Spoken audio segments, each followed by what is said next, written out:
Hello everyone, welcome back to my channel questionology. दोस्तों आज हम डिस्कस करने वाले हैं प्रीवियस ईयर के क्वेश्चन जो कि एसएससी जीडी के रहते हैं। जैसा कि आप सभी को पता है दोस्तों, फरवरी में आप लोग के एग्ज़ाम होने वाले हैं और यहाँ पर मैं आप लोगों को ज्योग्राफी भूगोल के प्रीवियस ईयर के क्वेश्चन को कवर कराऊँगा। इससे पहले मैंने हिस्ट्री के दोस्तों क्वेश्चन कवर कराए हैं। अगर आपको दोस्तों हिस्ट्री के क्वेश्चनों को कवर करना है तो आई बटन पर मैं दोस्तों लिंक दे दूंगा। मैंने प्लेलिस्ट बना रखी है, सभी वीडियो को मैंने उसमें ऐड कर रखा है, चेकआउट आप लोग ज़रूर करना।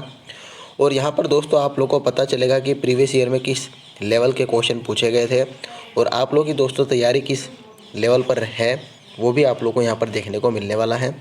तो चलिए स्टार्ट करते हैं वीडियो बिना किसी देरी के।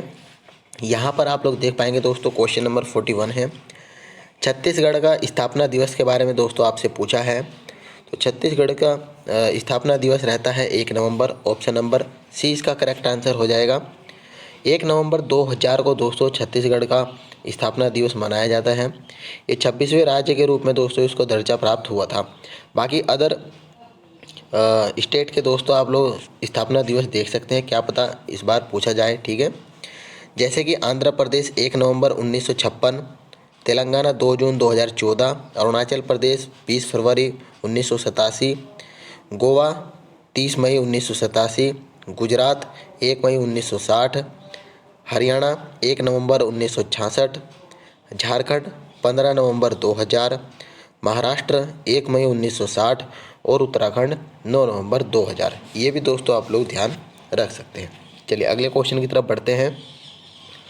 क्वेश्चन है उत्तराखंड का स्थापना दिवस कब मनाया जाता है। तो दोस्तों यह देख सकते हैं आप लोग, क्वेश्चन पूछा गया दोबारा। 9 नवंबर को दोस्तों मनाया जाता है। ऑप्शन नंबर ए इसका करेक्ट आंसर हो जाएगा। चलिए अगले क्वेश्चन की तरफ बढ़ते हैं। नर्मदा नदी मध्य प्रदेश में डैश से निकलती है, यानी कि कहाँ से दोस्तों ये निकलती है। तो जो अमरकंटक की दोस्त पहाड़ियाँ होती हैं, ऑप्शन नंबर बी इसका करेक्ट आंसर हो जाएगा। नेक्स्ट क्वेश्चन है, हिंद महासागर में कौन सी समुद्री बंदरगाह स्थित है।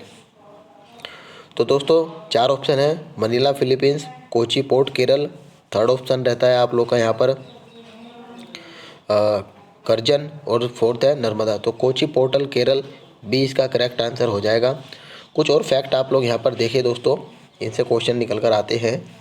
अरब सागर और बंगाल की खाड़ी हिंद महासागर का दोस्तों भाग रहती है, पार्ट रहती है। ये हिंद महासागर में दोस्तों कई समुद्री बंदरगाह स्थित है, जैसे Jawaharlal Nehru port trust, Navi Mumbai, Kochi port Kerala आदि दोस्तों ये स्थित है। मेडागास्कर द्वीप कहाँ पर स्थित है, ये हिंद महासागर में ही दोस्तों स्थित है। और हिंद महासागर को दोस्तों मोती मालदीव, हिंद महासागर का मोती मालदीव को दोस्तों कहा जाता है।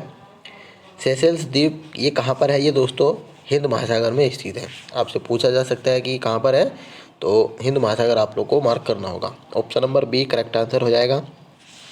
अगला क्वेश्चन है, तमिलनाडु, आंध्र प्रदेश और केरल में पाए जाने वाली किस प्रकार की मिट्टी काजू जैसी फसल के लिए दोस्तों जो बेस्ट रहती है वो बताना है। तो जो लाल लेटराइट मिट्टी होती है दोस्तों, ये काजू के लिए बहुत ही अच्छी कारगर मानी जाती है। ऑप्शन नंबर ए इसका करेक्ट आंसर हो जाएगा। ठीक है, काजू की खेती दोस्तों केरल, आंध्र प्रदेश, तमिलनाडु स्टेट में की जाती है। भारत में पाए जाने वाली इम्पोर्टेंट मृदाओं के नाम दोस्तों यहाँ पर आप लोग देख सकते हैं, जैसे पर्वतीय मृदा, जलोढ़ मृदा, लाल और पीली, काली मिट्टी, लेटराइट और शुष्क मृदा। तो इस तरह से ऑप्शन नंबर ए इसका करेक्ट आंसर हो जाएगा।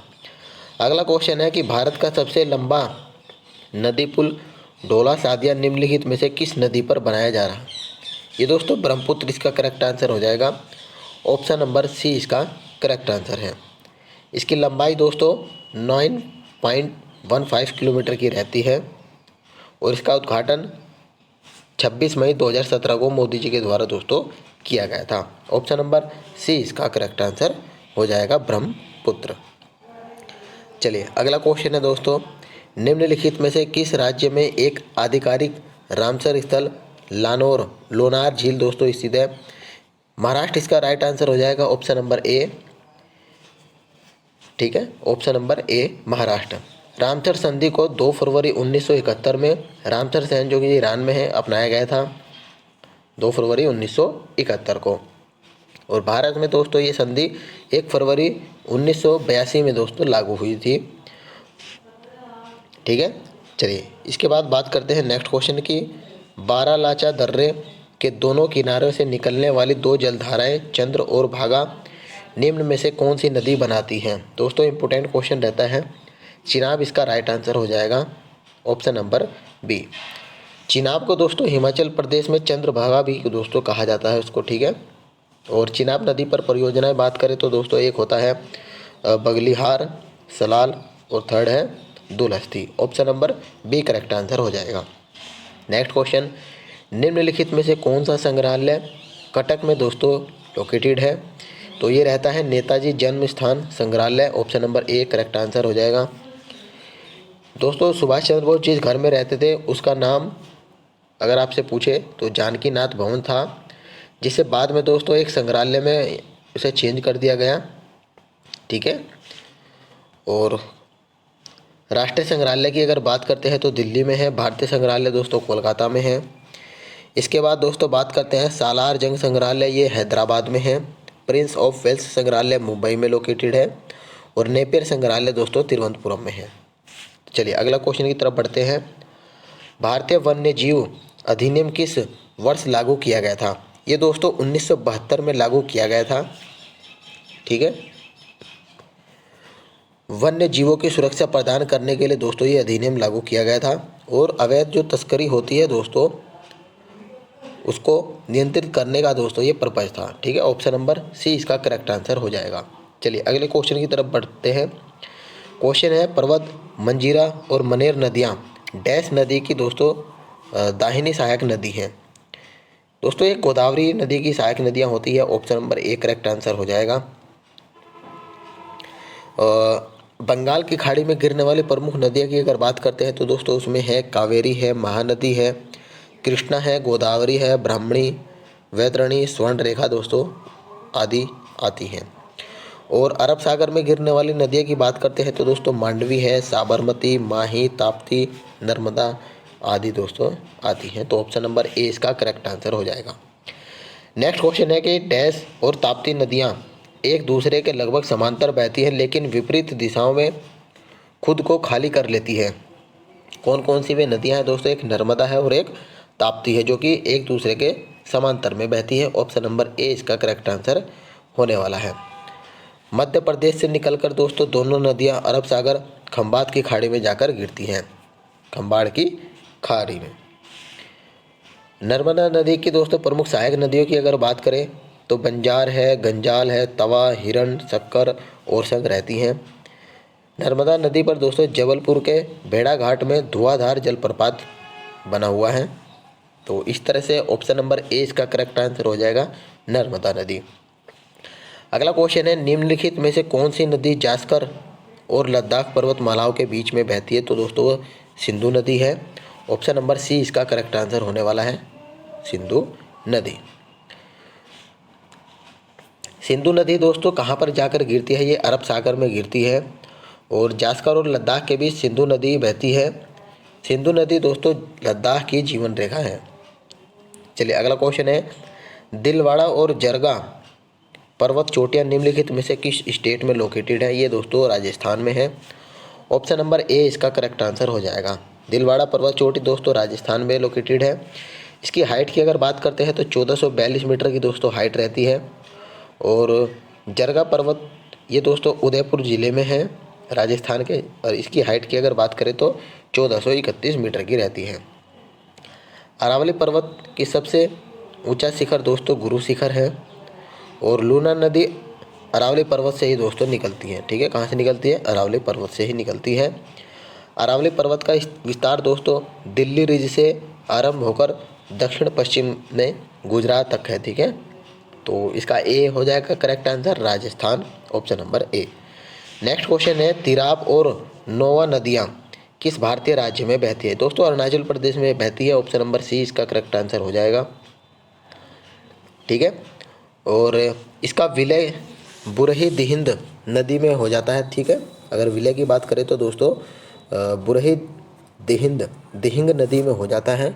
और नोवा नदी में दोस्तों अरुणाचल प्रदेश में ही बहती है। अरुणाचल प्रदेश की अन्य महत्वपूर्ण नदियों की अगर बात करें तो दोस्तों ब्रह्मपुत्र है, ठीक है।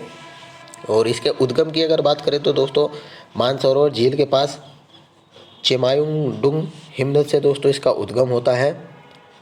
और तिब्बत में इसको क्या कहते हैं, सांगपो दोस्तों, तिब्बत में इसको बोला जाता है, यहाँ पर देख सकते हैं आप लोग सांगपो। और अरुणाचल प्रदेश में यंगयाप दर्रे द्वारा प्रवेश करती है, यहाँ इसे दोस्तों क्या कहते हैं, दिहांग बोलते हैं। क्या कहते हैं, दिहांग। दिबांग और लोहित नदी के संगम के बाद यह दोस्तों ब्रह्मपुत्र नदी कहलाती है, इसको याद रखना आप लोग, ठीक है। तो option number Arunachal Pradesh, option number C इसका करेक्ट आंसर हो जाएगा। चलिए अगला क्वेश्चन है। अगला क्वेश्चन है कि निम्नलिखित में से कौन सी पहाड़ियाँ आंध्र प्रदेश में लोकेटेड है। दोस्तों जो पालकोड़ा की पहाड़ियाँ हैं, ऑप्शन नंबर ए, यही इसका राइट आंसर हो जाएगा। ये दोस्तों कहाँ पर है, आंध्र प्रदेश में स्थित है। भारत के दोस्तों ये दक्षिण भाग में पूर्वी घाटी का भाग होता है और आंध्र प्रदेश के राज्य के अनंतपुर डिस्ट्रिक्ट में दोस्तों और कुडप्पा ज़िले में दोस्तों ये स्थित है। और महाबलेश्वर की पहाड़ियों की बात करें तो दोस्तों ये महाराष्ट्र में लोकेटेड है, ठीक है। कहाँ पर है, महाराष्ट्र में लोकेटेड है। चलिए अनाईमुड़ी प्रायद्वीप पठार और दक्षिण भारत की सबसे ऊंची चोटी है और यह चोटी अन्नामलाई की पहाड़ियों पर दोस्तों स्थित है। कहाँ पर है, अन्नामलाई की पहाड़ियों पर स्थित है। नीलगिरी और अन्नामलाई के बीच दोस्तों पालघाट दर्रा स्थित है। चलिए अगला क्वेश्चन है, निम्नलिखित में से कौन सी नदी अरब सागर में गिरती है। चार ऑप्शन है, कृष्णा, गोदावरी, कावेरी और नर्मदा। तो नर्मदा इसका करेक्ट आंसर होने वाला है, ऑप्शन नंबर डी। छतों पर वर्षा जल संचयन को अनिवार्य बनाने वाला भारत का पहला और एकमात्र स्टेट कौन सा है। वो दोस्तों तमिलनाडु है, ऑप्शन नंबर सी इसका करेक्ट आंसर हो जाएगा, तमिलनाडु। इस योजना को दोस्तों कब स्टार्ट किया गया था, 2001 में स्टार्ट किया गया था। तो ऑप्शन नंबर सी इसका करेक्ट आंसर रहेगा। चलिए सेकंड लास्ट क्वेश्चन दोस्तों है, किन्नौर में हंगरंग घाटी के सेलखार और चांगो के साथ स्पीति घाटी में अंतिम दक्षिणी पूर्वी छोर को निम्न में से कौन सा दर्रा जोड़ता है। तो दोस्तों जो लेप्चाला है वही इसको जोड़ता है, ऑप्शन नंबर 20 का करेक्ट आंसर हो जाएगा, लेप्चाला जोड़ता है, ठीक है। हिमाचल प्रदेश के प्रमुख दर्रे की अगर बात करें तो दोस्तों सिपकाली दर्रा है, रोहतांग दर्रा है और बड़ा लाचा दर्रा इसके प्रमुख दर्रे हैं। तो ऑप्शन नंबर 20 का करेक्ट आंसर हो जाएगा। और हमारा लास्ट क्वेश्चन रहता है दोस्तों, यहाँ पर देख सकते हैं लास्ट क्वेश्चन है, चावल की खेती को जाबो प्रणाली, जो चावल की खेती होती है उसकी जो जाबो प्रणाली है, जाबो सिस्टम, भारत के किस राज्य में दोस्तों प्रचलित है। प्रचलित जल संचयन की एक स्वदेशी विधि है, ये दोस्तों नागालैंड की रहती है, ऑप्शन नंबर 20 का करेक्ट आंसर हो जाएगा। जाबो प्रणाली भारत के नागालैंड में दोस्तों ज़्यादा प्रचलित है।